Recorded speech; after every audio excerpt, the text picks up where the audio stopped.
போக வேண்டிய ஒரு நிலை இருந்தால் நீங்கள் தயவு செய்து தலையில் தொப்பியோ கேப்போ போட்டுட்டு போங்க.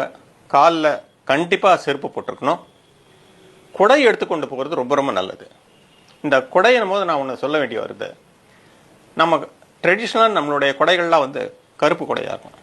கருப்பு வெயில் ரொம்ப அப்சர்வ் பண்ணும். ஆகவே வெள்ளை நிறமாக குடைகள் இருக்கிறது நல்லது.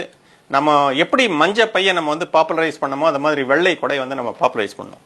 வெயிலில் நீங்கள் போகணுன்னா ஒரு குடையும் ஒரு பாட்டில் தண்ணீரும் இல்லாமல் தயவு செய்து வெளியே போகாதீங்க. ரெண்டாவது நைட் டைம் டெம்பரேச்சர். நாம் பகலில் மட்டும் தான் இந்த வெயில் அடிக்குது, நமக்கு சன்ஸ்ட்ரோக்லாம் வரும்னு எதிர்பார்க்குறோம். நைட்லேயும் டெம்பரேச்சர் அதிகமாக இருக்கும். நைட்டில் என்ன டேஞ்சர்னா நம்ம உடம்புலேருந்து தண்ணி போகிறது நமக்கே தெரியாது, நம்ம தூங்கிட்டு இருப்போம்.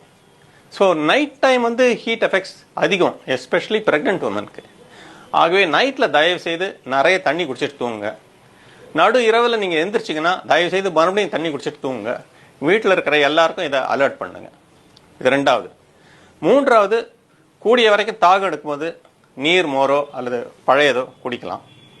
அதை விட பெஸ்ட் ஓஆர்எஸ் சொல்யூஷன் இருக்கு இல்லையா, உப்பு சர்க்கரை நீர் கரைச்சல்.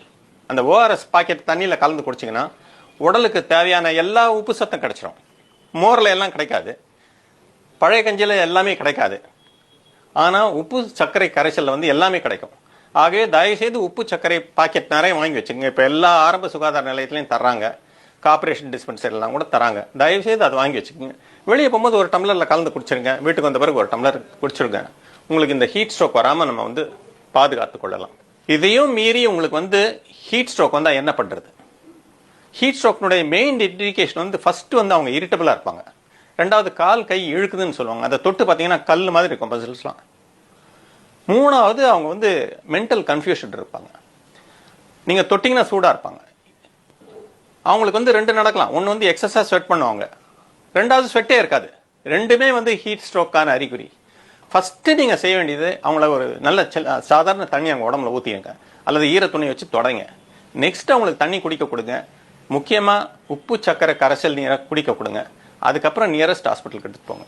சர்ஃபேஸ் கூலிங் தான் ரொம்ப இம்பார்ட்டன்ட். உடனடியாக அவர்களை தண்ணி ஊற்றுறது. இதுக்காக நீங்கள் ஐஸ் தண்ணியெல்லாம் ஊற்ற தேவையில்லை. ஆர்டினரி வாட்டர் ஊற்றினா போதும். ஒரு பக்கெட் ஆர்டினரி தண்ணி வாங்கி ஊற்றினா போதும். அவங்கள கொஞ்சம் கூலாக வைங்க. உங்களுக்கு மெடிக்கல் ஹெல்ப் கிடைக்கிற வரைக்கும் அவங்கள கூலாக வைங்க. ஈர துணியை வச்சு திருப்பி திருப்பி தொடச்சிட்ருங்க. முக்கியமாக ஆக்சிலால, கிராயினில், நெக்கில் இங்கெல்லாம் நீங்கள் அடிக்கடி ஈர துணி வச்சு தொடச்சிக்கிட்டே இருந்தீங்கன்னா அவங்களுக்கு டெம்பரேச்சர் கம்மியாயிடும்.